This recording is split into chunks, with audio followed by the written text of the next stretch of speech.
अस्सलाम वालेकुम दोस्तों, कैसे हैं आप सब। उम्मीद करता हूँ खैरियत से होंगे और मैं poultry and pets care channel में आप सबका वेलकम हो गया। मैं आपका भाई मैं रजीद। दोस्तों आज की वीडियो में आपको असील चूज़ों की आंखों की पहचान के बारे में बताऊंगा। चूज़ों की, बड़े मुर्गों के बारे में बात नहीं कर रहा। आप में से ज़्यादातर लोगों ने क्वेश्चन किया था कि उमर भाई असील चूज़े की पहचान बताएं।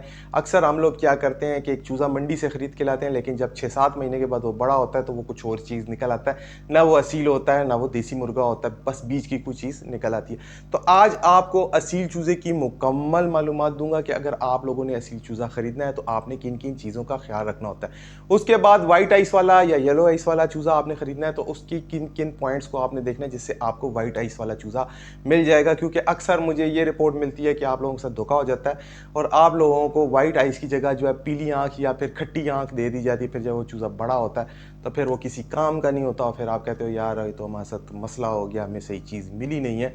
तो आज आपको मुकम्मल डिटेल दूंगा कि चूज़ा आपने किस तरीके से परचेज़ करना है। तो बाकायदा वीडियो का आगाज़ करते हैं। वीडियो को शुरू करने से पहले आप सबसे हमेशा की तरह कहूँगा, अगर आप लोगों ने अभी तक मेरे चैनल को सब्सक्राइब नहीं किया हुआ तो पहले जाके ज़रूर सब्सक्राइब कर लिया करें ताकि मेरी हर आने वाली ऐसी मालूमाती वीडियो का नोटिफिकेशन आपको बआसानी मिलता रहे।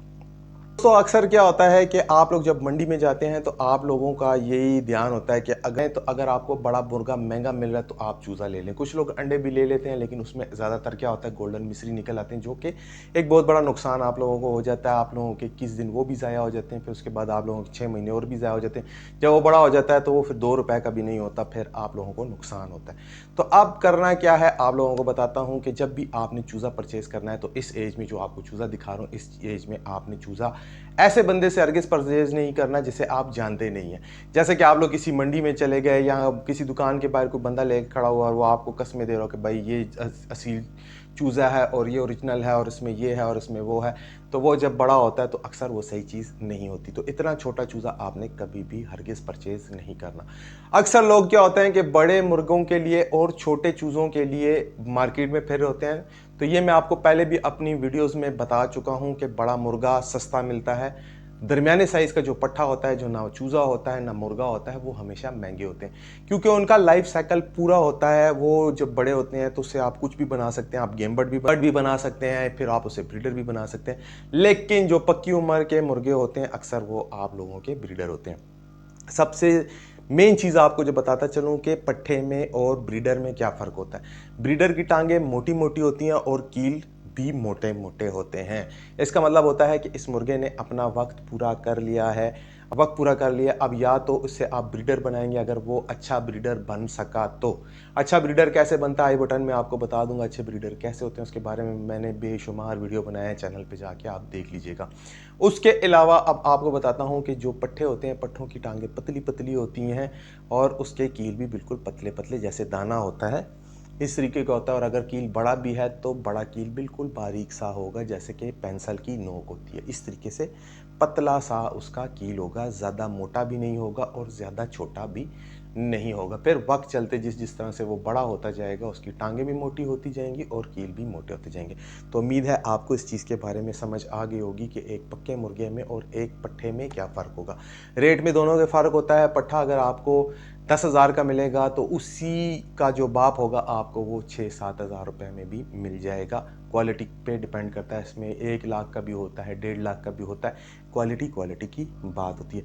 लेकिन जितने भी बड़े ब्रीडर होते हैं वो अक्सर जो उनसे होते हैं वो सस्ते ही मिलते हैं क्योंकि वो सिर्फ और सिर्फ ब्रीडर के हिसाब से ही या तोल के हिसाब से, गोश्त खाने के हिसाब से ही सेल होता है। बात करते हैं अब चूज़े के ऊपर। असील चूज़े में और देसी चूज़े में एक सबसे बड़ा डिफरेंस जो होता है वो होता है उनके जिसामत का।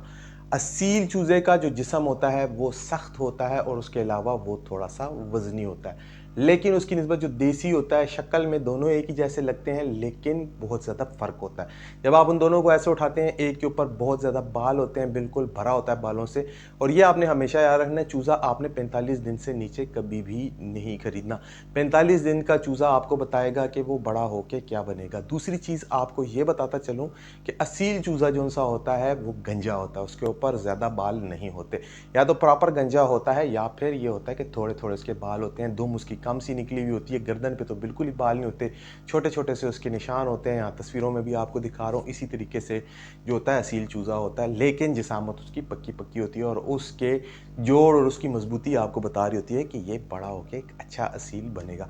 मादी में थोड़ा सा डिफरेंस होता है। असील की जो मादी होती है वो 6 महीने में बालों से फुल भर जाती है। कुछ असील मादियाँ मेरे पास ऐसी भी गुजरी हैं जो 4.5 महीने में मुकम्मल बालों से लैस हो गई थी और उनकी दुम भी बहुत जल्दी से निकल आती है और उनके पूरे पर भी निकल आते हैं, लेकिन परों में डिफरेंस होता है। असील मादी के जो पर होते हैं वो बिल्कुल ऐसे चमकदार और बिल्कुल जिस्म के साथ जुड़े हुए होते हैं। उससे पता चलता है कि ये जो है असील मुर्गी है। मुर्गी और मुर्गे में थोड़ा सा ये डिफरेंस होता है।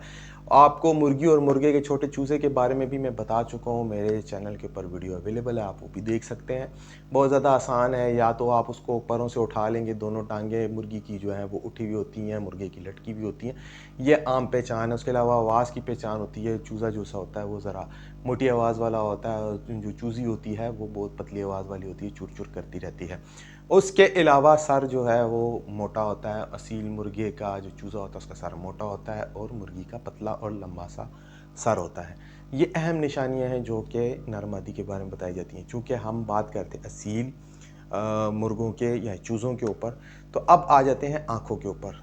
देखिए, आप में से काफ़ी ज़्यादा दोस्त मुझसे पूछ रहे थे कि असील जो चूज़े होते हैं उनकी आँखों का कैसे पता लगेगा कि ये बड़ा होकर सफ़ेद आँख वाला निकलेगा। दोस्तों याद रखिए, जो ब्लू आइस होती है, जैसे मैं इधर आपको दिखा रहा हूँ ये वाली, या ग्रे आइस, ये 2 आँखें आपको नज़र आ जाती हैं और चोंच भी हल्की-हल्की वाइट पिंक में आपको नज़र आ रही है और पाँव भी पिंक में नज़र आ रहे हैं।